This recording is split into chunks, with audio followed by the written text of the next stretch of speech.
Hello and welcome back to the series. EX Steve here, and yeah, I'm going to address the elephant in the room right away. This thing, I've already tried to mess with it, but yeah, you know how I said we can just use string? Well, there's one little tiny bit of information that not a lot of people know about Minecraft, especially not redstoners and especially not builders, but string stops things growing. Yep, I know. I was just as shocked as you. It's definitely not common knowledge. Nope, don't go asking any friends. They will tell you exactly the same. This is not common knowledge. Okay? Now that we've got that out of the way, let's look at redesigning this farm. Because we do actually need to bud power it. Well, not bud power it. We need a bud update switch here so that when this one grows, or we could use that one, we could use any of them behind it, it updates it. That is the plan. And when it updates it, that's when we want it to activate. Then once it has activated, we need to find a way to then re-bud it. And that is where the challenge is going to be. Because it's easy enough to get this bud switch, this bud powered even. Because all we need to do is exactly what we did last time. Which is put a block here, put power here, remove this, then remove that. And now it is bud powered. So if we remove this, it's like, oh, I am powered. I am definitely powered until, can I even grow sugarcane on sugarcane? Until you go, oh, something changed. But then once that happens, that is then going to break it. And then once that's happened, it's like, this needs to be budded again now. So, that is what we need to solve. That is the only problem we need to solve now. So that is what we're going to do first and foremost, and then we'll move on to some other projects, because we need to discuss what we actually need to do to progress to the next version.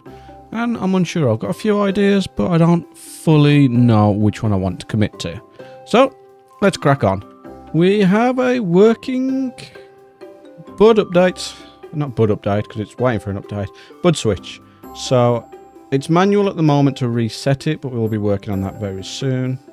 As soon as this receives an update, off it goes. There we go. Now, in order for it to reset, I currently need to switch this on, and then off again. And it's reset the bud switch. Perfect. So, all I need to do now is change it so that when this powers that, it is also sending signal into this clock. And then this clock I'm going to have to put a delay timer on. Yeah, that's all that's left to do for this. And then I can call this farm ready to go.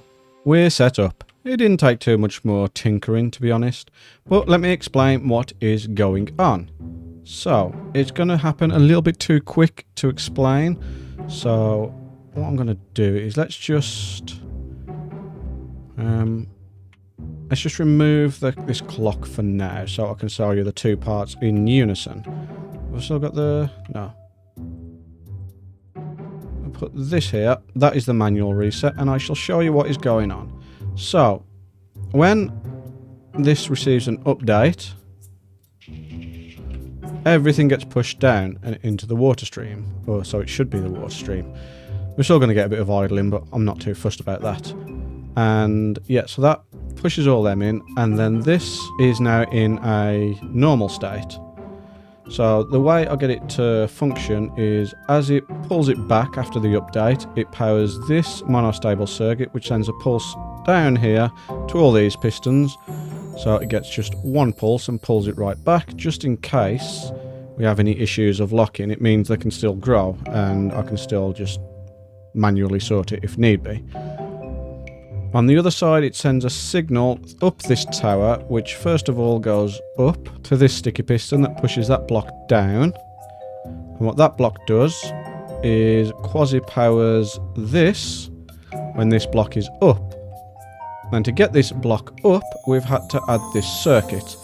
Because everything I tried, it would have been really simple if I could just send a pulse signal to this piston to push it up. Time it so that it matches with this, so it can push that out and then pull it down before that goes back up, which all sounds very simple, except everything wants to update this piston, which is how we've ended up with this really long convoluted thing.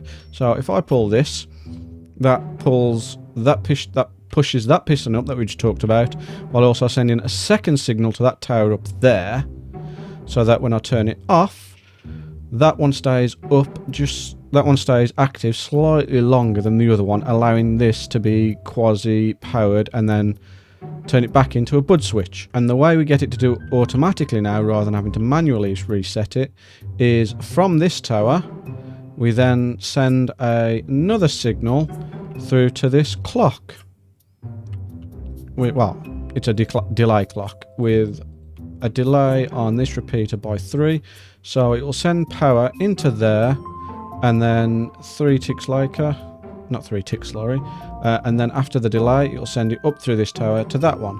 And then as it delays, it will drop the power from this one first before dropping it from there. So basically what we've just done with the lever, but with a clock. And yeah, that is the whole thing. So if we activate it once more now, dip, bidip, we'll see it automatically resets, and that's exactly what we want it to do. Like I said, we're still going to get a bit of idling, but it's not the end of the world. All this for an automatic farm that I don't need to AFK. I need to be in the area, I suppose, but I don't need to be hanging around too much. And I never need to mess with it. It will just automatically farm my sugarcane. Yeah. Right, we've got that out of the way. Let's figure something else out for this episode, shall we? So I've had a little think, and I've come to the conclusion that our food situation's a little bit dire, and we're not going to know fully what this update can offer without having a little bit of a wander. So we're going to wander and find some animals, and as for getting ourselves upgraded, I think the next step would be, I don't know, thriving would be the next step. What I mean by that, I'm not 100% sure. I'll determine the thriving is when we have an enchanting setup. Maybe a brewing setup. I don't quite know about that one. We'll see. We'll see. But yeah, thriving is the next goal, and that is when we'll update. And we'll be updating to 1.8. Yeah, got them back. Didn't quite know how I was going to sort that out. But sheep. So we've got a decent source of food, kind of. I can keep breeding them up now and cooking their meat. Yeah, that's step 1. On to step 2. We've got our coordinates saved. We're off on an adventure. Now we need to find ourselves some cows.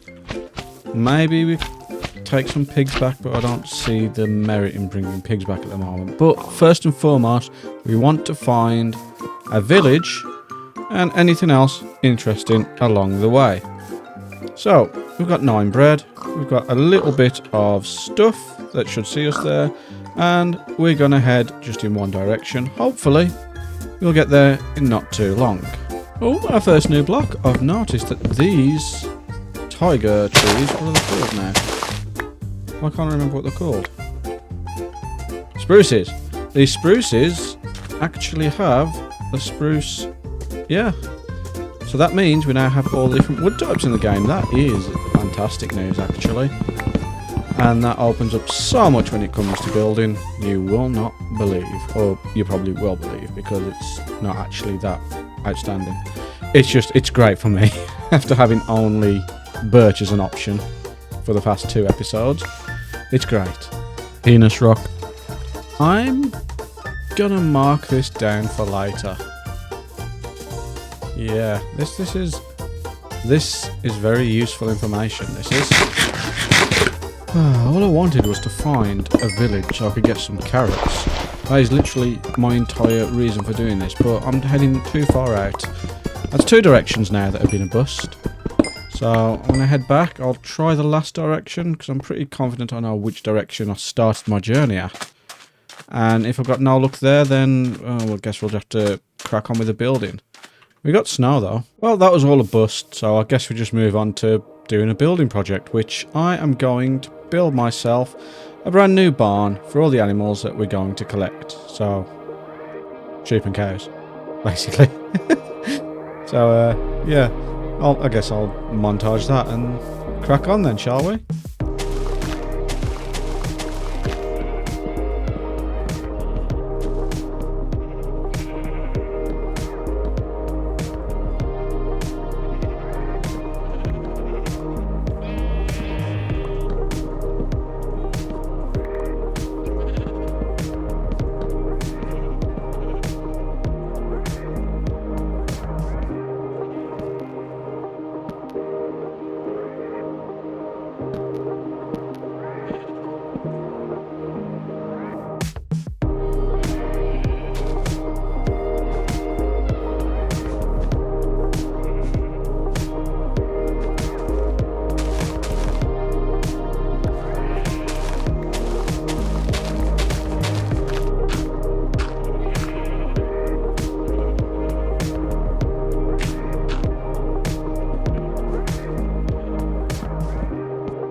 And that's one barn all built. It's nothing fancy, nothing major, but we've got room for our sheep and our cows.